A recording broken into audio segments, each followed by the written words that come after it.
Good evening, our football fans from around the world. This evening, we're going to be talking about Real Madrid and their new tactical evolution under Carlo Ancelotti. And with me to discuss that is Mustafa Jinadu. My name is still Afolabi. Okay, thank you very much. So I think the problem with the Real Madrid has been struggling with is that when you have Rodrigo and Mbappe and Vinicius on the pitch at the same time, there's too many people who even though some of them may be wingers, they like to converge in the box and score. But now it seems like they're isolating Vinicius more on the left, but they're not using him as a striker. They're using him as more of someone who crosses or a secondary finisher, someone who acts like an attacking midfielder. But now the whole purpose of scoring is now Mbappe, which is okay because now behind Mbappe is Bellingham.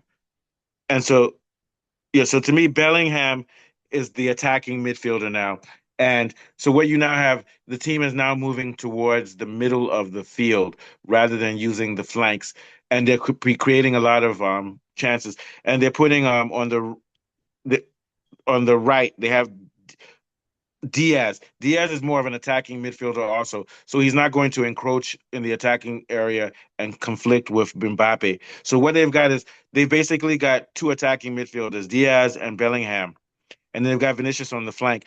So that means that everything is now moving more and more to the middle and is giving Mbappe easy shots where he doesn't have to make long runs or do more work and there's more precision. And then what's making it more dangerous is that even if Mbappe messes up, Bellingham is behind him and will also finish. So I'm saying that right now, Mbappe is a false nine. Bellingham is an attacking forward. And this is kind of like what Arsenal does with where they have sometimes they'll have Havertz. Is it Havertz? That's their Yes, false Havertz. nine. Havertz, And yes, then is a false they'll nine. have a Odegaard or somebody as an attacking midfielder, and it works. I think this is the solution for them for now, and that just means that guys like Rodrigo have to come in as substitutes. What do you think, Afolabi? Yeah, Yeah, I quite agree with you. It's a tactical evolution by Carlo Ancelotti, making Bellingham more central and then giving the likes of Vinicius Junior and Diaz to stay wide, giving the team a little bit more width.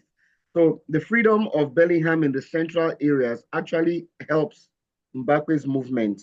He can run into yeah, spaces to pick up passes, and then Bellingham can leave the responsibility of central defensive midfield to Ceballos and Valverde.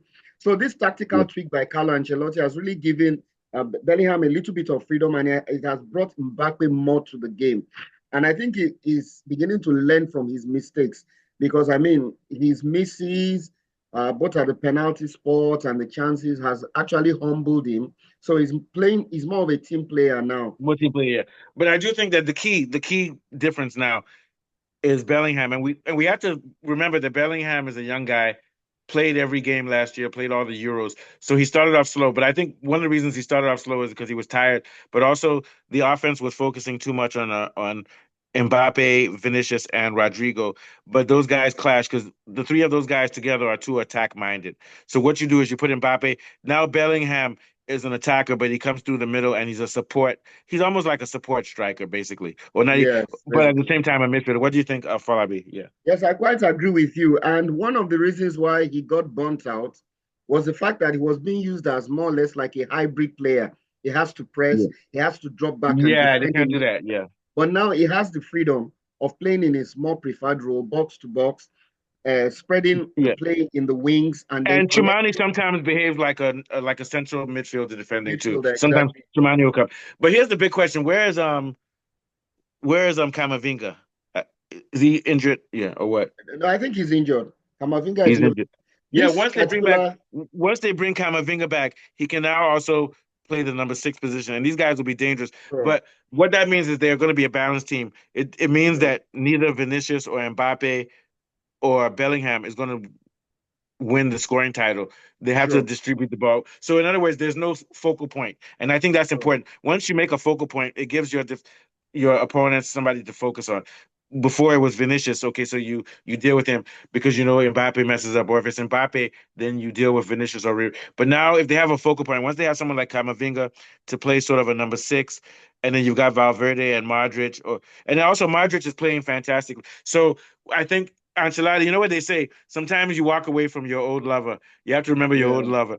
yeah, He's always been known for balance without having a focal point. yeah, They, it's not Real Madrid's job to win, to get a player who wins Ballon d'Or. It's their job to win Mhm. games. So in order to do that, they have to balance it out so that no one person is the most important person on the team. What do you think, Afolabi?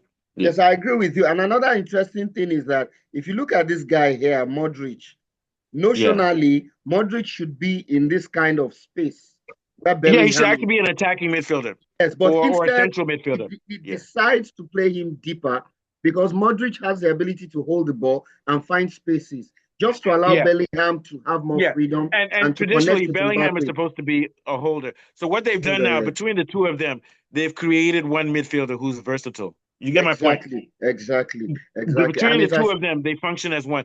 The only thing they have to worry about is because you're using two people to do one function, there may be gaps which other teams can exploit. And we saw that Atlanta took those gaps and gaps, scored two yes, goals against. So that yes, so Madrid still has a they still have a problem with being vulnerable, but they're going to score.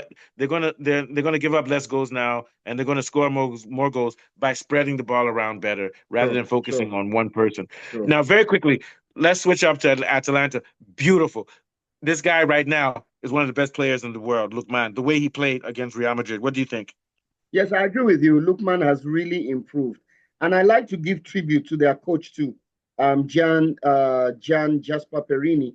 The guy's ability to evolve Atlanta's tactical game plan. Now, they're a high Yeah, pressing team. They have the ability to revive struggling players like Lookman and Castagna under and their Madrid effective too. system. Madrid too's old. He's still effective. Continue. Yeah, Yeah. yes. No. And I'm so, thinking about Atlanta. Sorry, I mixed it up. Too much wine. You're yeah. talking about Atlanta, not. Yes, I'm Yeah, talking go ahead. about Atlanta. So Yeah, yeah. they've been able to transform their team into one of European elite sides with their high Oh yeah, pressing they're there. style. They're there. Yeah, their They have ability nothing to worry to about. Yeah. yes, and then their performance against Real Madrid was very, very good. In spite of the fact that Real Madrid won, there were a lot of anxious moments for Real Madrid. They couldn't Did cope you with see their that pressing. cross by Lukman at the end of the game? Yes, I saw it. I saw it. Actually, that he's mastered that move where he goes on the wing, he block. He's becoming like he's like Yamal where he has signature moves. That move on the left is his signature move. Yeah. Yes, it is. It is. To me, he And was I the player of the match. Him yes. and Bellingham, yeah. Overall, I think in terms of possession and energy, I think Atlanta actually did slightly better than Real Oh, Madrid. they did better. And if I were What? Real Madrid, I'd be worried. And let's also remember that so Bellingham has 6 goals in 6 games now, and Mbappe Yeah. is getting better. But we have to remember that Real Madrid has been playing minnows in Spain, small Oh, boy sure, teams now. sure, So we absolutely. even though we know they've improved, we don't want to over exaggerate their improvement because we saw the truth yesterday in which they are barely better than Atlanta. Atlanta is a good team, but right now Real Madrid is still not the best team in Europe. I still think it's Barcelona. I think Barcelona is having a dip because football is a year-round sport, so you will have Sure, dips. What do you think? sure. Yeah, So I agree with you. Barcelona is having I think is a slight dip anyway. Nothing, slight, not very slight, very slight. yeah, Yeah, I would say nothing. right now the hottest team in Europe right now is Liverpool. For now, what would you Yeah, say? Yeah, Liverpool, they're the absolutely. hottest team in Europe. Yeah, Yes, barely, and then barely, when you because have even Liverpool has slipped a little bit. Yeah, oh yeah, sure. And then when you have also a Chelsea, team but Chelsea's not in the Europe, so they're not in the European Championships. Yeah, exactly, they're not and then in when you Champions have League. a team like Barcelona, you are playing so many games. There's a temptation for the coach to want to rest players every now Oh and yeah, then. he has no choice. I Yeah, feel bad because I think Barcelona needs to get Tony Williams. If they bring Tony Williams in, that means their depth will be at the highest level because yeah, he I'm doesn't even need telling to play you, more than half the I'm games. telling What do you you. think? But I And don't know. It's very difficult. I foresee that guy coming from Athletic Bilbao anytime soon because it Ooh, Tony appears that Williams. Yeah, Nico Williams. It yeah. I call appears him Tony Nico Williams. Yeah, yeah. yeah, so it appears is the last piece of the jigsaw that might just make Once they bring Barcelona him, they'll be world unbeatable because beaters. it means, Yes, and he won't play yes, 90 minutes. yeah, Just put sure, him in 60 sure, minutes. That's the sure. last piece. I probably thank you. This is actually our best football show. Remember what I said when it's one-on-one, you and me, the Yeah, best sure, ever. sure, Beautiful. sure, sure. So take us out with any last words of wisdom. It's good that Ancelotti has tweaked a little bit. It makes the La Liga a little bit more competitive. It was turning into a one-horse race with Barcelona chasing it away, but now there's a bit of competition from Real Madrid. Unless La Liga is also a circus like F1. I'm just joking. Yes, No. thanks to the wily old fox, Carlo Ancelotti, Oh Papa yeah, Carlos Ancelotti, like you Ancelotti is call still the it. best. He's still the best manager, and he doesn't panic.